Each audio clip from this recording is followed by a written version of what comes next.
Hey guys, happy Fire Friday. Good morning. It is Friday, October 25th. So no tricks, all treats today. Super excited to talk agent attraction. So those of you that are new to Fire Fridays, FYR is FYR. It stands for Fund Your Reason. And so the FIRE group, there's all kinds of awesome, groups that all work together and collaborate together here at EXP to grow the company and to take advantage of all the opportunities that are here. Our particular group is focused on helping people fund their reason on the EXP platform. Know what your reason is and be able to fund it. One of the awesome ways to do that is through helping other people take advantage of all the great stuff for realtors here at EXP. It's the best thing going for real estate agents. It's an incredible platform for people to build amazing real estate businesses in an awesome community. And we all win when we get to do that. So we talk about agent attraction on Fire Fridays. And we have a special guest for you. And I'm really excited for you guys. If you don't know Dan, a lot of you probably know Dan and his wife, Carrie. Dan is awesome. When Dan and I first started talking, and I appreciated, his kind of his drive and his structure and his focus on building businesses and making things happen and figuring out the best way and the fastest way to go find success and build it, and then helping other people follow that trail. So it was really fun, Dan, getting to know you. And I know the early days and we were trying to figure it all out and see how does it work? How do you guys combine a massive business that you had built into a new structure? How does it work for you? Because if it works for you, then you can share how it would work for others. So it's fun working through those things and kind of seeing how your brain works. And you've had huge success. I mean, you jumped into the real estate industry. How many years ago was it now, Dan? 12 years ago. 12 years ago. So 12 years ago, $22 million in first year. It's not too bad for a rookie year. So that kind of gives you the idea of what we're talking about from an accomplishment standpoint to start at 22 million, and then went up over the team producing over 800 million, I think, at one point. So just an incredible business. But then to come into EXP at a time where the industry is slowing, agent count is doing, is going backwards a little bit and that kind of stuff. And add 55 personal agents, in that first 12 months, but to have a total organization in the hundreds in that time period is super impressive. Any of you that have spent any time at this understand that is not the normal first 12 months. But it's the opportunity. It means it can, if it can be done, it must be done. So I reached out to Dan and asked if he would come on today and hang out with us and share his path, share what he's learned, share what brought him here. Really, Dan, we're all yours. We're anything that you want to share. We're here to hang out with you and learn from you. So I'm gonna spotlight you and let you take it away. And man, I appreciate you being here. Awesome. Well, thank you for having me on. We haven't talked in a while, so it's cool Yeah. to be back seeing you. The first 6 to 8 months while we were transitioning to EXP, we worked a lot with you on the transition and talking to other teams and brokerages. So yeah, definitely cool to be back. And I'm excited to share agent attraction with everyone here, and hopefully you can learn from it and take some tips and more importantly go implement and start building your own rev share business to fund your reason. So thank you for having me on. I joined EXP 25 months ago, and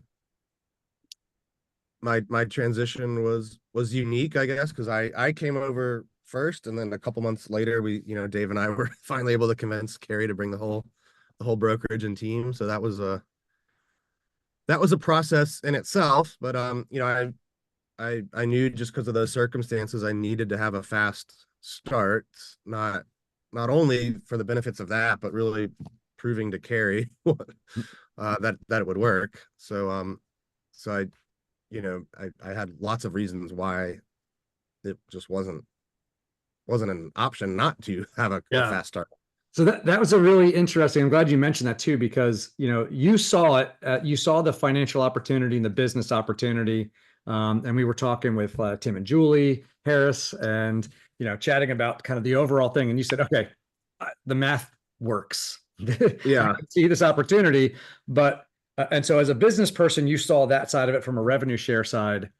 The interesting part was then Carrie, operating the sales team over here, getting her as a mega agent with this business to see like, okay, if revenue share is not her most important focus, her most important focus was the sales empire that you guys have built. So convincing her, because for her it wasn't necessarily about the revenue share. For her it was about how do we take this platform that we've built and move it onto a new platform from a sales team. And so showing her that it could work was super important, right? It was kind of like, all right, leap of faith, now let's prove Yeah. you can move this team over. So there's a lot of things that play there, which I think it's worth talking about just because you'll probably come across the same types of concerns and emotions when you're dealing with independent broker owners or people that have big teams. I think there's probably two or three factors that always come up. One, if you're an independent, you're basically at a flat fee brokerage, right? If you're an independent, um, you're at Sampson Properties or Fairfax. Really, when you look at, okay, I have to give up some revenue to EXP to do this. So there's that piece of it. There's the emotional connection to like your own brand or thing that you've built. And then I think there's the dealing with bureaucracy and giving up some control, right? So I think all three of those things are probably items that almost every independent will see. And for me, what overcame it, I had only been recruited maybe a total of like 4 different times in the last 5 years. And Tim, what made it work with Tim is he was able to show me how much revenue share he was making. And I just was like, okay, how many people did you recruit in the last 5 years? And it wasn't much different than what we were recruiting to just to like replace normal churn on our team of like 50 or 60 agents. Yeah. So if you have your own brokerage with 50 agents, you have to recruit 20 a year just to stay the same size. And not only did I see the numbers he was putting up, I was like, that his business truly has more freedom in it than what we're doing. Like in a good year, we can make a lot more with sales on the team, but there's still a lot of intense management, overhead, liabilities, risk, expenses, and so it just seemed like that was a more freedom getting option than what we were doing, right? And then they're not mutually exclusive, right? You can do both at the same time on this platform. So that Yeah. really meant a lot to me. And I kind of also realized at the same time you can build your own brokerage or sales team up to 100, 200, 300 agents or more. And as soon as you leave though, you're probably gonna not have much profitability or a lot of it will go away, and there's not really much of a sales value to those types of models. Yeah. I've only known one or two people that have ever sold a real estate team, and they got like 1.25 earnings on a multiple year payout. So it really You are the business, right? I mean, that kind of a thing, when you step out, there's not a whole lot left. I mean, even if you have great agents on your team, there's nothing that says they're going to stay because they're probably there because of you. So once you leave, you try to sell it. And owning an independent brokerage is sort of like owning a convenience store, right? It's open nearly 24 hours a day, right? And you're operating and you have to be there on site. You can't walk out and lock the door and flip the sign over in the afternoon because you have to go do something, right? I mean, Yep. it's constantly going. Like, how do you go on vacation? You're gonna close your store for a week. People stop getting used to coming to your store. They go to a different store. They're not gonna go, oh, I'm gonna wait till you get back, right? And so it's that constant pressure of being on call, being there to run it.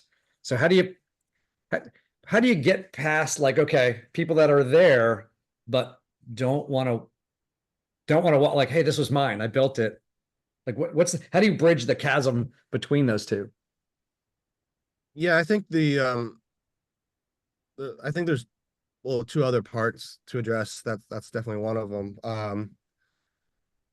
The the platform, you have to like let them know that the platform really doesn't restrict them from continuing their own brand. In fact, it enhances it, because now, we had our brokerage in DC, Maryland, Virginia.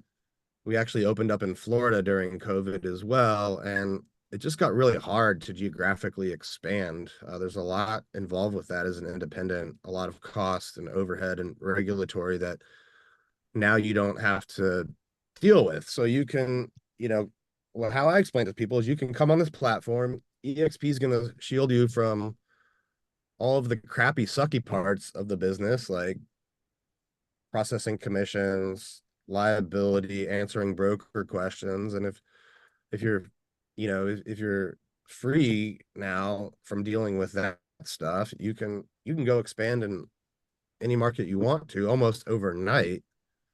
So it really is a platform that allows you to expand what you've already built, expand your brand, expand your impact in a way you just can't on any other platform. You can't do it at franchise systems, and you certainly can't do it on your own, not to the level and ease that EXP has created. So that, I think that was something that once me and Carrie both understood that, we were on board. I think another part of it too, just for our own situation, prior to starting our own brokerage, we were pretty high up at Keller Williams. We were number 4 in the world there back in 2014, and we had our own market center like change their commission structure and splits with us, and it was pretty unilateral. There was nothing we could do, and Gary Keller was powerless to step in and help us because the market center can do what they want. And I think on this platform, there's much less risk of anything like that ever happening, right? I think it's a stretch to say it's a guarantee that like EXP will be in existence in the same format today as it 10 years from now, but I think it's the highest likelihood out of any other model, or being on your own, right? Because none of us know, like, we could all be replaced by AI in 10 years. Right. The nice thing though is that EXP, with a market center, I mean, they're really hit by what happens up and down in the market and any attrition and stuff like that. They don't have the economies of scale with an individual office. And some of the other companies are much more beholden to shareholders or everything else. EXP is in a position with no debt and very high cash flow and a lot of money in the bank. So having this, this incredible, financial success allows the company to not make decisions because, okay, the market slows down, this and that, whatever.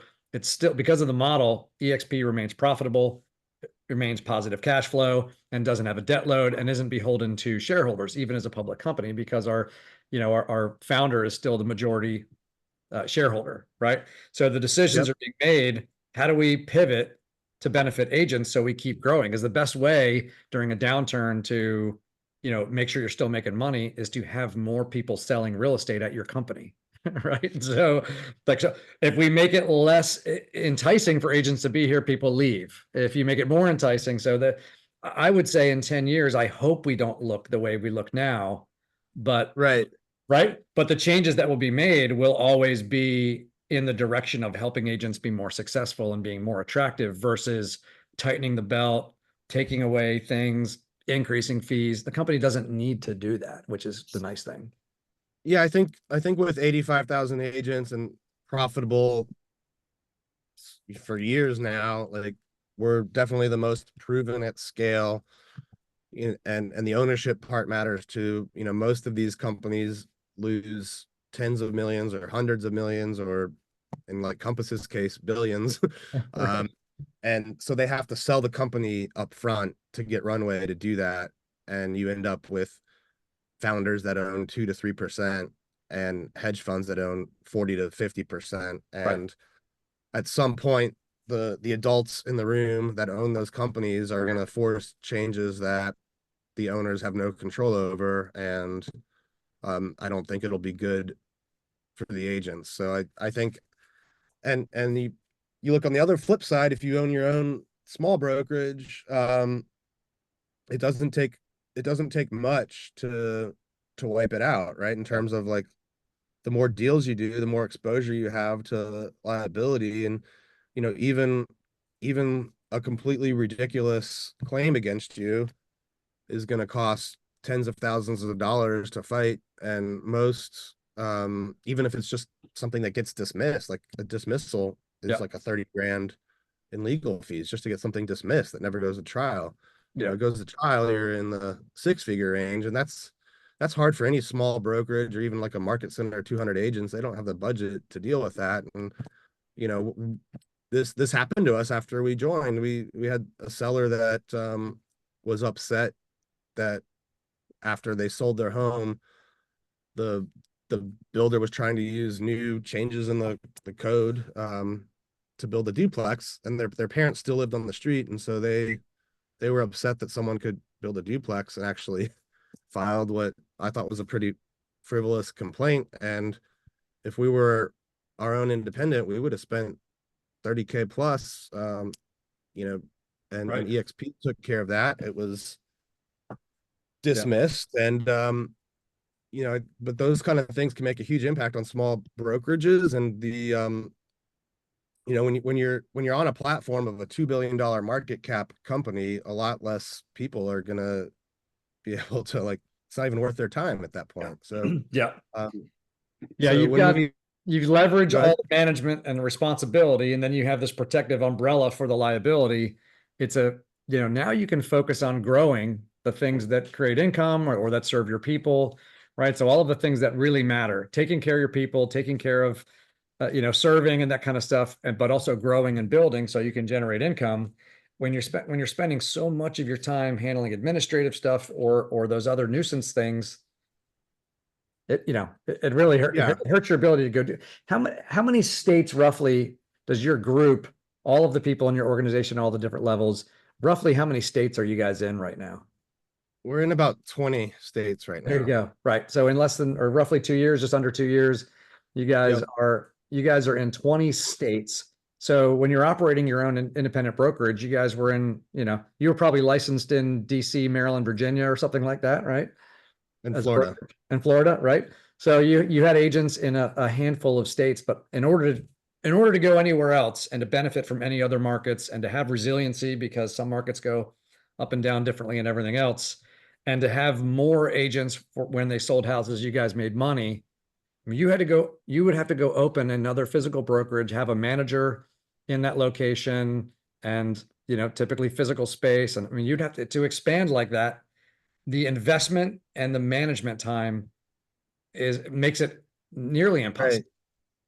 Yeah, and so now with I truly believe this platform gives us the best possibility of existing in something that's like this or better, in the years to come. I just don't think that's true anywhere else. And now, our first goal really was build rev share up to cover our fees, right? Because with 40 to 50 agents, even though they're all on like the mega 4K cap, that still adds up to a lot, like probably Yeah. close to $200,000. Um, we're ahead of that in rev share, which is great. But the other thing I realized the other day is we've actually shed more in cost Mm. than what we're paying EXP. So like if we were still on our own, we would have to have one, maybe two brokers to help Yeah. support that many people, plus someone who's really just on payroll processing all the commissions. So there's like two or three salaries, Mhm. one or two Yeah. of which would have been brokerages. So even though in theory we were 100%, when the cost to move to EXP is less than the benefits we got, that or costs we were able to shed. That's awesome. So, all right. So you're the costs that you cut, and this is important for anybody talking to independent brokerages, the costs that you shed equaled the fees that you pay. Because a lot of people say, well, I'm my own broker, so now I have to pay. If I move over to your company, now I have to share the revenue that I get from my agents with EXP. So I'm getting a smaller slice of the pie, right? But the cost that you shed made up for that right away, right away, right? So you have that. So you're at least a break even just from reducing expenses to the loss of revenue, right? Right. And So then some the people won't get that or understand it. Like, if you're really small, maybe you don't need to hire other people, but you still have to do the task that those people would have done. So now you're taking away from it's lost 200, opportunity. $300 an hour, things you could do building the business. And right. So even if you're not paying it, there's a cost of your time. Yeah. I Yeah. think that's another thing to really make sure Exactly. that. How much more business could you be generating, creating, or how much, quality back in your life in general? What are you trading for that? So yeah, so there's that right there. And then the revenue share from those folks and that opportunity then also has more than made up for that expense as well. So now you've got those two components that have put you ahead in a short period of time. I mean, in less than 2 years, you've already doubled what the amount you say, okay, well, I lose this amount of revenue, but in less than 2 years, I've doubled that amount. So I've covered it and zero based, and then I've increased by that same amount and more during that time. So now every growth that you experience from here forward is additional pure profit. Right. And I think a good way to explain it to smaller brokerages or even teams is, EXP is going to take care of the stuff that really doesn't make you money and it's not fun. Like, they take care of that, and that it allows you to focus on sales, training, and recruiting. And those are the three things I think where leaders make money in this industry. And I think they're also the three things that are probably the most fun part. Um, Yeah. So so what? that's what the platform does. Yeah. What have you guys found as a team, the sales team, and for your agents and that kind of stuff? Because that's another thing that I've heard, talking to broker owners is, well, I want to, if I'm going to do this, I can see how it makes money for me. I can see how it makes sense for me. Uh, I'm looking forward to shedding some of that responsibility. I see how I can grow, but I want it to be good for my people. I care about my agents. We're a family, all that kind of stuff like that. I don't want to feel like I sold out so I could make more money. So transitioning over, what are the benefits that you've found and that your agents have found where they were excited? Because probably some were said cool, and probably some of the people said, "Oh, this will be good for you guys, but it's going to suck for us." So what did they find? What benefits are they seeing? What's that soft landing for your agents? Why should broker owners be excited to bring their people here? Yeah, I think there's a lot of benefits for the agents or team members that come over. They're getting access to more training, right? There's, especially if you're independent, like you're kind of alone Right. if you're independent. If you're at franchises, they do a lot of the same trainings and things. But I think our platform provides for better training and collaboration because we're all incentivized to help each other, either through revenue share or the fact that everyone gets stock, Mm-hmm. right? So I think because of that, and the lack of the typical like franchise and local office politics that happen, I think the agents get exposed to better training and collaboration if they plug into it. They have the healthcare options, which are better. They have their own stock awards, and then they have the ability to go out and build their own revenue share if they, choose to participate in that as well. So I think there's nothing but upside for the agents and team members. And, if you're replacing like their costs with or the cost you spend on managing it with the EXP cost, right? That's at worst neutral. If Mhm. they're at another brokerage, you're probably reducing the cost that they pay. So that it's really nothing but upside for the agents. Yeah. Yeah, they've got so much more, right? I mean, as a local office, whether you're a franchise or whether you're a independent or anything else like that, or just a large team that's at one of those types of offices, there's only so much you can expose them to on those platforms. Even let's take we both spent time with Keller Williams. There's a lot of good stuff about that company, but in the end, right, the putting together a bunch of franchises and that kind of stuff like that, there's still a level of competition. I mean, we had an office next door, and we were recruiting into the same pool, and sometimes people were recruiting from each other's offices and competing in that way. It's still different. There's not the same level of collaboration and sharing, and there's not the level of connection because the platform is designed for it to be local support, but you run out of I guess experts to learn from people, especially if you're a top producing agent. How many other top producing agents are in your office? Are you learning from people outside of your market? You have to go outside the company and get a coach, which is, or join masterminds that are, non-denominational, if you will, to learn from other markets. Where in this, you know, I know you guys are collaborating with top, builders and producers from around the world that are with Yeah, EXP, right? Same company, same platform, same everything else, but sharing like crazy. yeah, we just had that happen this week actually. Leo was up in the area for the NVAR event and got together many of the top, DMV teams and agents, and we did like a 4-hour mastermind, That's which awesome. was great. Yeah. Yeah, it's amazing.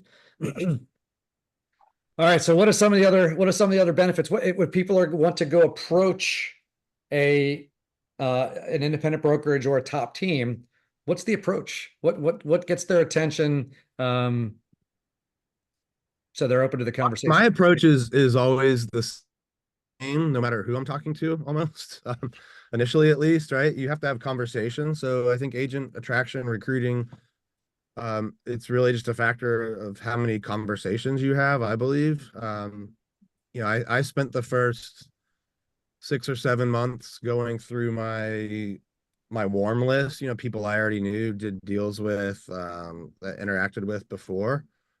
And then, once I kind of went through that list, then I started doing cold outreach. My my approach, really though, is just initiating a conversation and saying, look, I just transitioned to EXP. It's been really amazing.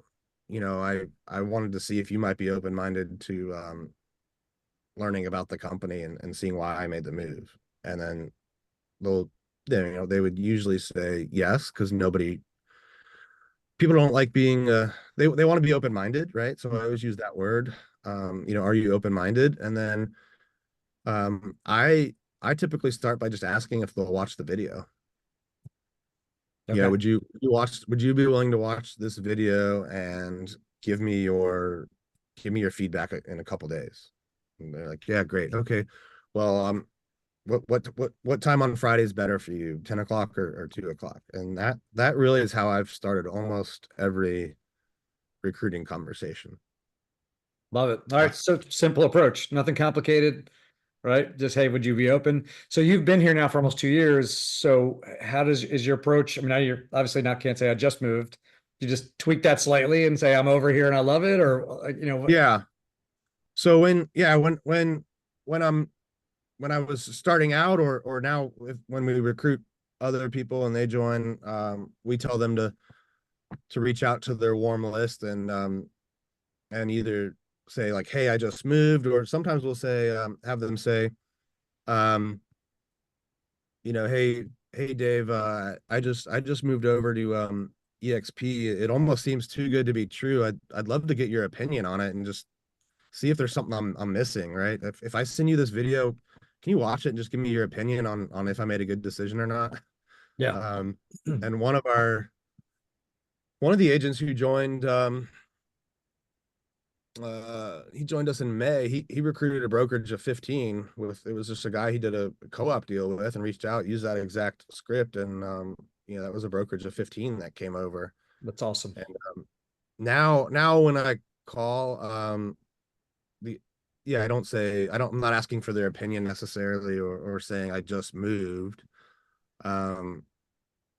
So I just tweak that initial part, right? So I just say, look, I wanted to reach out. I know you're a great agent, and this platform's done a lot for me in the last 2 years, and I'd love to see if you'd be open-minded to watching a video, and then just giving me your feedback. And that's it.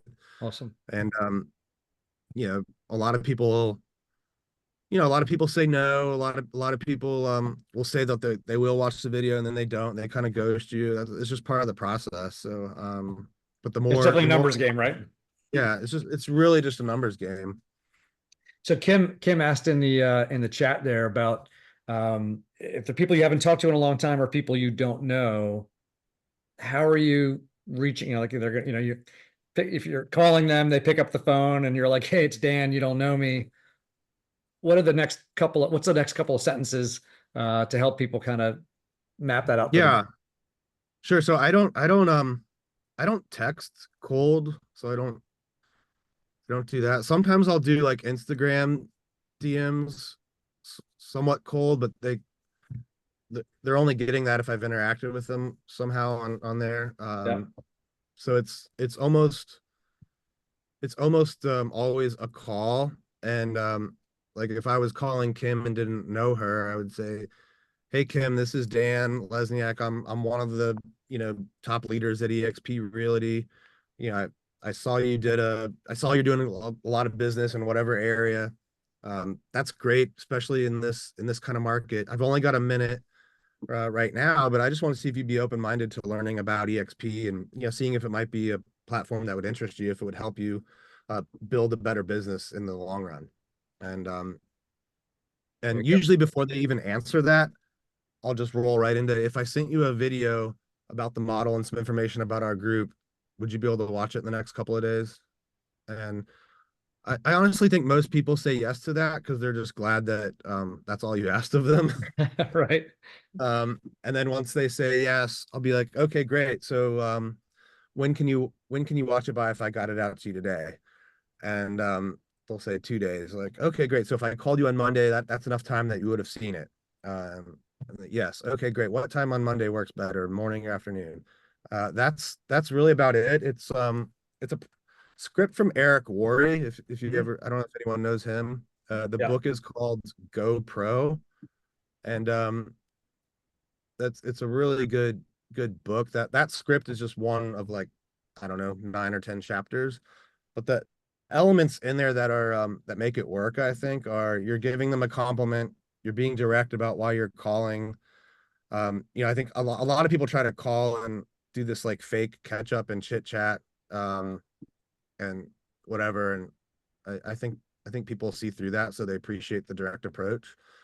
And then you let them know you're in a hurry, which is good because then they know they're not going to be on the phone with you for that long. And then you do the if I then will you statement, and then you're trying to get 3 confirmations that they will watch the video, right? And then you book a time, and then you're off the phone. So a successful call takes 3 minutes usually. Yeah. An unsuccessful one takes like 1 minute. So about the time I spend up front, and then I do that next call, make sure they've watched the video, and then after that I'll try to book them on a Zoom with sometimes just me, but I like to bring on another person as well, like either in my upline or just someone else in the group. I don't necessarily feel like I always need to do that, but I do feel like it sets a better example, because most people starting out are not going to be able to have a really great Zoom call to recruit someone. So they're better off bringing on you or someone else in the upline.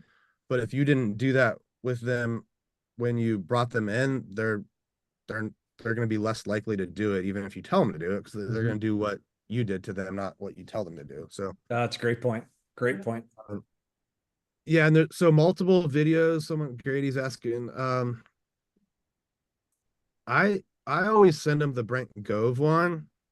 Um, there's someone else in my group that's been very successful with sending different ones each time. So he's very analytical, and he has like 4 or 5 that he sends, and he does it based on the personality of the person. So um I think the Brent Gove one sometimes um puts off like MLM vibes to people, and so there's some people that don't like that one. I use it anyway, but so he'll send, like, if it's a female team leader or really producing agent, he'll send Tina calls. Yeah. I don't know which other ones he uses, but I know he scoured like YouTube and he matches it with the profile of the recruit. Yeah, it's great. And knowing what their interest is, right? If they're pure, if they go, look, I don't want to recruit, I'm not interested in that. And you go, cool, this isn't a recruiting company, it's a real estate company. Let me share you some information. Find one of the ones that really talks heavily about the benefits of EXP for realtors, because it's a massive, incredible real estate company.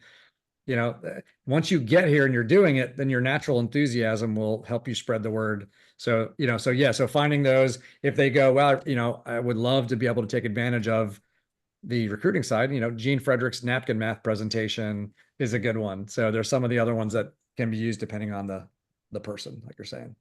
Yeah, I think a third or more of the agents I've personally recruited have been from cold calls. That's Um, awesome.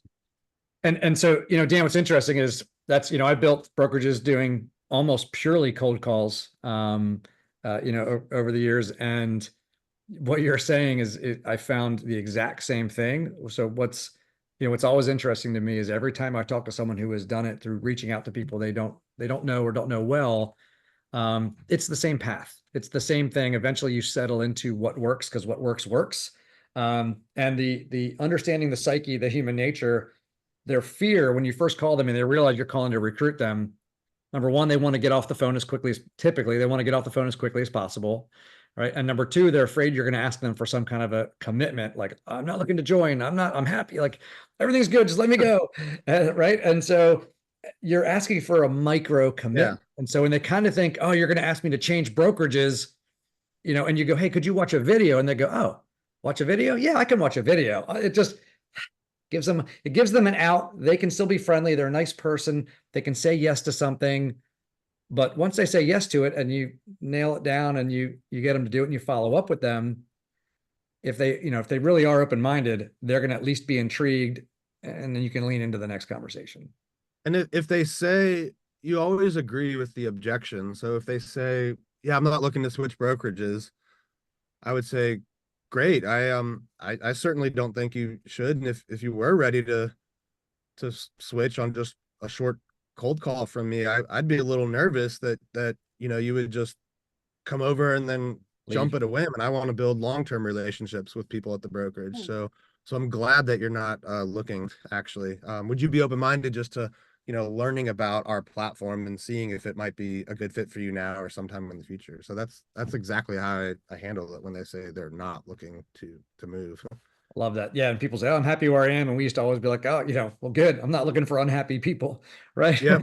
It's like, that's good. I want someone who's, happy and feeling good and doing whatever. And, if there ever could be a time, like, have you spent your whole career at this brokerage? Well, no, I moved. So at some point, you either were unhappy with something at your former brokerage, or you saw something in this new, you were happy there, but you saw something where you are now that you felt could further your career or give you something that maybe you were missing. Are you open to the possibility that that might happen again at some point in the future? Great. Well, if I could introduce you to a model that might, that just gives you something in your back pocket, should that ever arise, I'd love to be your second choice. Yeah, that's a great line, I think, or way to approach it. I think another common response is, no thanks, I'm good where I'm at. I'll say, yeah, I figured you were good where you're at, otherwise you probably wouldn't be there. But would you be open to the possibility of a platform that'll allow you not just to say that you're good, but that you're outstanding, right? Because Yeah.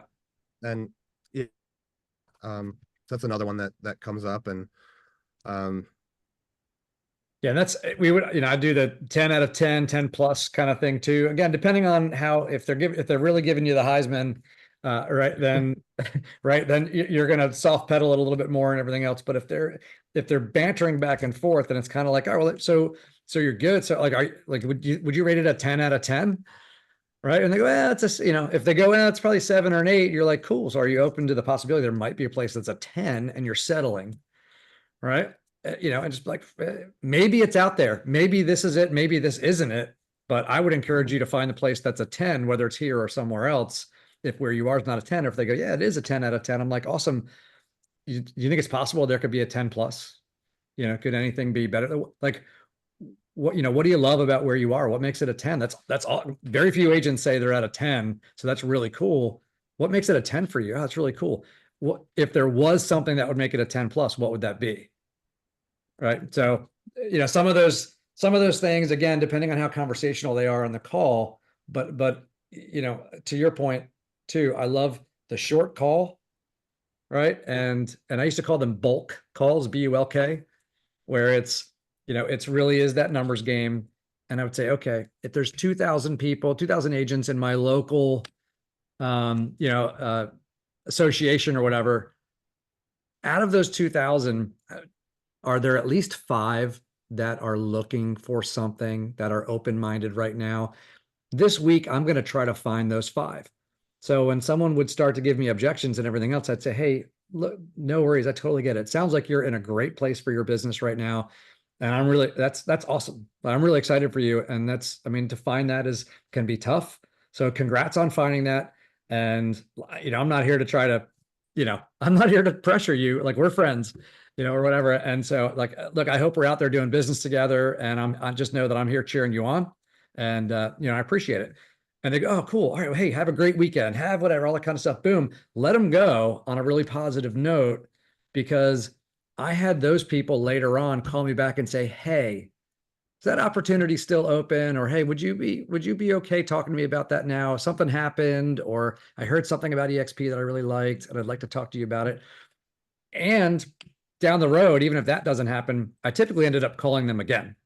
Right. Because you yeah, cycle through all the people. And at some point I'm picking up the phone, I'm dialing. I'm like, hey, it's Dave again, calling to make sure you're still a 10 where you are. And they're like, oh, it's funny that you called. It's actually maybe slipped down to a 7. I might be open to a conversation. Or they well, go, I'm still a 10, that's but a my great friend Sally. point, because most people I've found, if they're more likely to move because of some discomfort than anything. So if you show them how, they could go from 100K to 200K with EXP, you know, they're slightly less motivated than if they were making 100K at that brokerage and then the receptionist quit, or the internet didn't work that day at the office. Like, those Yeah. little things like that sometimes make them move a lot quicker than like a massive opportunity. I know it's incredible, but very, very true. And if you hear of things and changes happening at different brokerages, that's a great time to reach out to people at that brokerage. I mean, I had people walk out because the copy machine didn't work that day. They were just having a bad day, and they were rushing out of the office to go on a listing appointment. They were already running behind. They sent the presentation back when it was, in print. And then they were packed up all their stuff, and they ran by the printer to grab it on their way out the door. They're running behind, and the printer was jammed or out of ink or whatever it was. And they were like, that's it. It's the reason I'm not selling as much as I want to sell is because, your printer doesn't work. And they would go leave. It's so you never know when that moment's gonna The strike. other I think thing to consider is like yes, you should try to recruit brokerages and teams, but that doesn't, and it looks great and it like puts up, big numbers and all that, but it might not necessarily be the thing that drives your revenue share group. So like when you recruit a mega team of 10 agents, that's really like bringing on like 3 full cappers, right? Because they're all on full, quarter caps. So you really did the same as someone that just went out and got 3 agents that are selling $3 million. That's a great point. That's a great And point. Yeah, because a lot of people go like, I mean, it is a great opportunity, right? It is a good time to be talking to these independent brokerages and stuff. However, it's harder at, there's more moving parts. It's more complicated, I should say, not harder, but more complicated yeah, to transition a brokerage than an individual agent. So in the time that you spent working through and discussing and bringing in the leadership team to work with them through the numbers and all that kind of stuff like that, you could go out and recruit 3, 4, 5 cappers, $3, $4 million producing agents. They could be moved over and producing at that point before you even get the and brokerage over. in my group, the biggest recruiters have been people that were solo agents or maybe a team of 2 or 3. And I think there's 2 or 3 reasons for that. The team leaders have less time to recruit. Hmm. The agents on most teams, they're on the team for the most part because they want leads, right? They want leads at a 50-50 split. So those people are less likely to go out and be big recruiters and build their own businesses. Like, they have not typically done it in their own sales business. So they're not going to typically go out and go build like a longer term thing. They just want the next lead that will feed Right. them in 30 days. And then I think the third thing that comes in with it is most solo agents know a lot of other solo agents, and they're less likely to let their egos get in the way of talking to them. I think a lot of team leaders probably don't want to go talk to a $3 million agent about EXP, because if they get told no, it probably hurts their feelings. So I don't necessarily, I Agents don't have know. Like, egos. I recruit everybody, but I just, so far I've seen the the the biggest recruiters have not been the team leaders. Yeah, yeah, that's a good, I mean, that's a really good point too. I mean, just to be thinking about that. And the example I always use is, whether it's the fastest lane on the highway that we're all trying to get into, or you want to jump into the river that's moving the fastest. And that's true with the market, which sales price is moving, which type of homeowners are moving right now. As the market changes, you always want to make sure you're jumping into the opportunity where you have the most opportunity in that market. And it's the same thing with which agents right now are moving, which agents right now are looking for opportunity, which agents right now need more than what they're typically getting based on the changes in the market, based on the changes in the industry, or anything going on, in any of those areas. Who's moving? And harder for big teams to move because, again, more moving parts. Harder for big brokerages. They are moving, but it's more complicated. Those agents who are going, hey, I'm driven, I'm building my business, the market's shifting on me. Where I am now is hurting my ability to make the income I need to make. I need to go find something, and I can actually pivot very quickly over there, right? And so you have an opportunity to get more people moving to you with you, in some of those other like what production amount. Look at it. Look around at who's moving, whether they're coming to EXP or other companies, but look at what agents in your local market are moving. People are always moving, but it's like kind of like watching the anthill and going, where's all the action right now? That's where you want to be.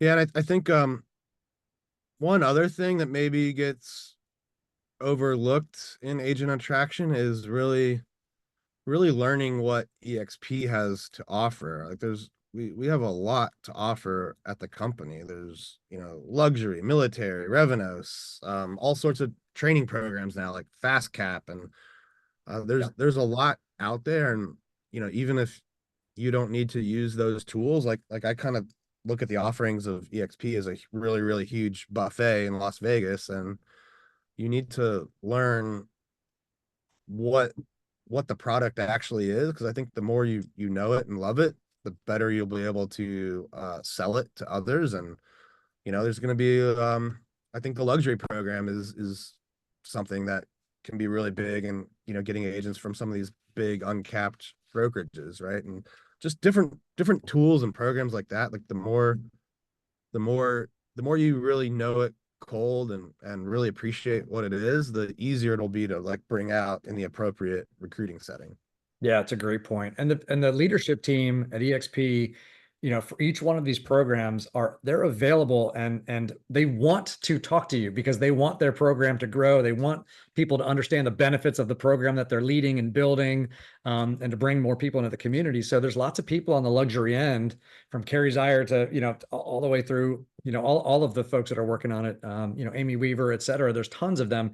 They'll jump on the phone with you and they'll talk to you about what sets it apart, what's different, what are the benefits for agents, and how does that compare to what typically is available at other companies, so that you can know how to talk about it and go talk about those benefits to say, hey, well, I've got luxury over here. Is EXP really luxury? Well, we offer this, this, this, and this. Would that be of interest to you? And they go, wow, yeah, that's actually pretty amazing, because what's been built for luxury is phenomenal. And that's true for all of these things that Dan's mentioning.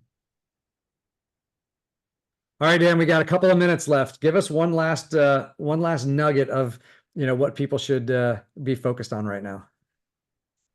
I think just just making a lot of contacts. I really think making a ton of contacts. I don't know any other shortcut to Mhm. it. And I know there's like some people that have done that, big on social media. Um, I think picking up the phone and doing it the old school way is probably more effective for almost everyone. I think, getting them to come in through social is great, but in reality, it probably takes just as much time producing all of that content, and it's probably less duplicatable and repeatable for people in your group. Like I'm pretty confident I could teach anyone who is willing how to use the phone and talk to agents. Mhm. I just don't know the same is true on the social media side of it. So I think really just focused on having conversations. Yeah, that's awesome. And if you're interested in helping people, and you just approach it from I'm looking for people who are looking for me, right? I mean, it's really, I'm Right. looking for people that are looking for the opportunity that's at EXP. Are you one of them? And if they say no, then say, okay, cool. We're still friends. It doesn't matter. It's just, I didn't know you before the call, and we may never talk again, but that you're gonna find people out there that are looking for it, that are open to it. And you just have to, it's that numbers game. How many people are like really mean to you and rude, and how many awful experiences do you have percentage wise? Yeah, so I also call expireds for a couple hours every day, and on those calls, probably like one an hour at least. I Out of all the recruiting calls I've done outbound, I think I've had one person who said she had a bad transaction with me like 8 years ago, and why would I call her? And I looked up the deal. I couldn't figure out what happened back then, but so I think it's been one The person one out of all your calls. yeah, and I'm Yep. guessing, I'm trying to guess. I've probably averaged 100 a week for like a year and a half. So whatever that math comes out to, it's I don't know, maybe. And I guess I probably talked to like 30% of those. But, those are just dials. So I've probably talked to 2,000 people, and I think one person was mean, but So you, that's fine. I'm okay if more were, but yeah. So you're averaging about 10 to 20 calls a day, and you've got a multiple six-figure income on revenue share. So, guys, I think that's kind of the key. Is it comes down to the numbers, but when you generate it, the great thing about this is, Dan, you've overcome inertia at this point. You've started a ball rolling that isn't going to stop. It's going to pick up speed, and it duplicates, even if it duplicates at 30% year over year, every year, from the agent count and the income. That's, look up daily compounding of a penny, right? And think about what yeah. 30% increase is. And if that keeps going as it builds right now, I mean, now getting the ball spinning on your finger takes all that, but once it's spinning, you're just dip, dip, dip. It's a lot less to keep it going at that point. Yeah, and I think in this market too, it's a little bit harder because of what's going on in the industry. So don't be discouraged by that. And if I were really targeting agents, more strategically, I would probably try to figure out who calls FSBOs and who calls expireds, because my guess is those people would thrive in this, because it's actually a much easier call. Um, the number is always correct. Yeah. And people aren't mean. So I would maybe focus on those. And I already mentioned Eric Worre's book called Go Pro. The other really good one is Building an Empire by Brian Carruthers. Yeah. Great And he's one. he's actually doing a couple sessions, I think, at EXPCon. So Yep. Yep. He's a great guy. Great guy. yeah. And I know a lot of your group is in like DMV area. He's actually local to us Yeah. in Leesburg. Yeah. I leased one of my market center buildings from his dad in Severna Park when his dad owned, they owned Prudential franchises, and his dad Yeah. owned a bunch of buildings in there. So that was the early days, early days. Well, that's super fun. All right, we are at the top of the hour, guys. Hopefully you took lots of notes. You understand the approach. You can see it's not complicated, right? So don't overcomplicate it. It is like everything else. It comes down to the action. It comes down to the doing, and the bigger results you want, the more you have to do. But the more you do, the easier it becomes. And so you can see in Dan's approach, it's not super elaborate, it's not super crazy. It's learn the company, pick the parts that you think are going to most appeal to the people you want to talk to, understand them, and then be interested in helping them, offer them an opportunity, find the people that are interested, and then keep it moving forward. That sound about the right checklist, Dan? That's it. I love it. I love it, man. Well, thank you for coming on, man. We appreciate you sharing your experience and everything that you've gone through on this. And so many of our people are local, so there are a lot of cool stuff going on in the DMV area and that kind of stuff. So top producers gathering and that kind of stuff. Encourage you guys to get involved, see what's going on down there, and pick their brain, get down there, support the things that they're doing.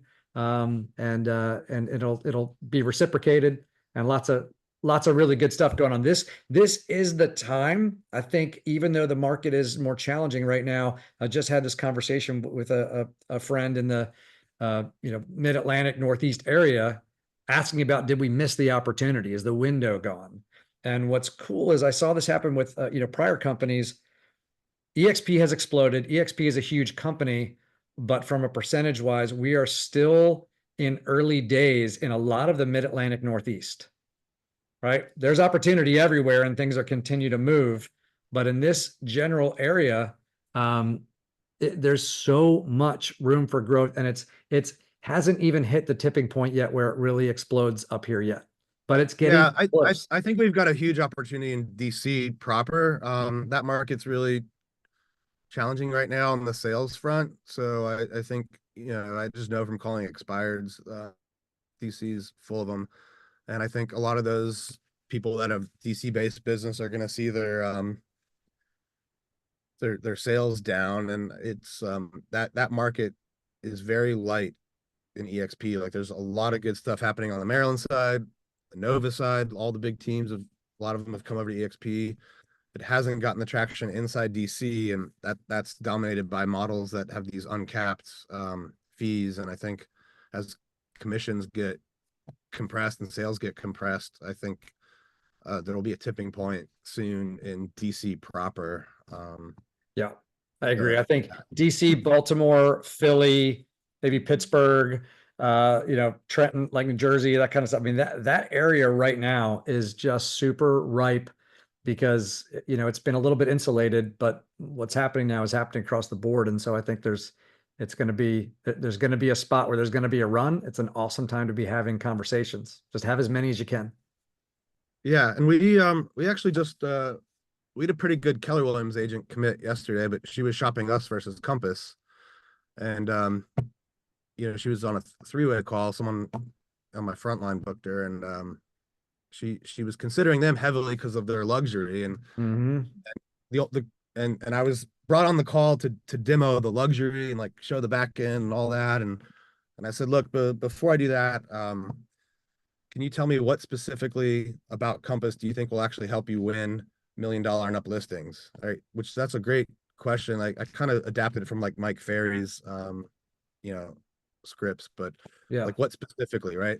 And so she started telling me, oh, the presentation, the marketing, this, that, and the other. And I'm like, okay. And I just kind of like talked through it, and we talked for like 20 minutes about scripts and what to say to sellers. And um and then I said, look, do you want me to show you the luxury form now, or are you just ready to do the application for EXP? And she did the application. We didn't even look at the Love luxury it. product. Yeah. So um, you know, just because they tell you something, that doesn't really mean that's the real reason. And I think that's a great question to ask. Like, what specifically about your brokerage, or what specifically about this brokerage do you think will actually help you achieve, whatever goal they're looking for? And then you'll start to uncover the real issue, and you can break it down. And most of the time it's probably not what they initially told you. Like there's Yeah. another reason or deeper reason behind it. That's a great question. Love that. Write that down, guys. Awesome. All right, Dan, appreciate you, man. It was good chatting. I don't know if you'll be down. Are you going to be down in Miami?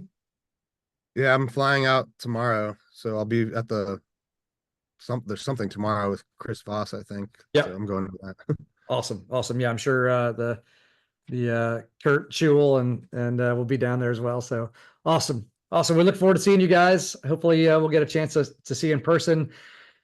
Everybody have an amazing weekend. Happy Fire Friday. Thanks for being here, and we'll talk to you soon. Dan, thanks again, Thank brother. you. Appreciate it, bud.